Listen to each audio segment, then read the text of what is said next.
So what is up sa inyo mga katribo, no? So for today's video maglalagay tayo ng bearing doon nga sa ating front wheel itong ating Yamaha NMAX 155. Let's go.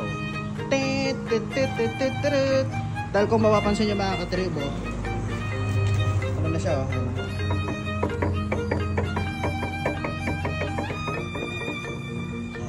diba?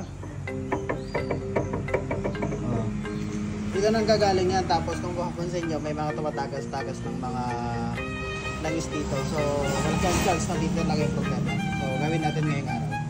Alright mga katribo, so natanggalan natin yung mga bearing. Ayan, yung mga pinagpalitan, ito yung mga natanggal natin. Ayan, talagang kung mapapansin nyo mga katribo, talagang worn out na talaga siya. Ayan o, talagang wala na yan.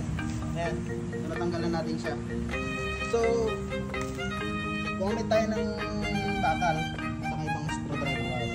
Tanggal na natin. Yan, ikabit na natin yung ating mga bagong bearing. Siyempre. Let's go! Alright mga tribo, so dahil lagay na natin yung mga bearings natin, left and right. Hindi ko alam kung tama yung pagkakalagay ko, pero ito yung pinagpalitan natin mga katribo. Worn out na talaga kung mapapansin nyo. Ayan o, sirang-sira na.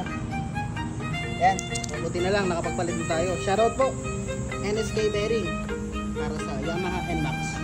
Let's go! Alright mga tribo, so dahil lagay na natin yung mga bearings natin, left and right. Hindi ko alam kung tama yung pagkakalagay ko, pero ito yung pinagpalitan natin mga katribo. Worn out na talaga kung mapapansin nyo. Ayan o, sirang-sira na. Ayan, buti na lang nakapagpalit na tayo. Shoutout po NSK bearing para sa Yamaha NMAX. Let's go!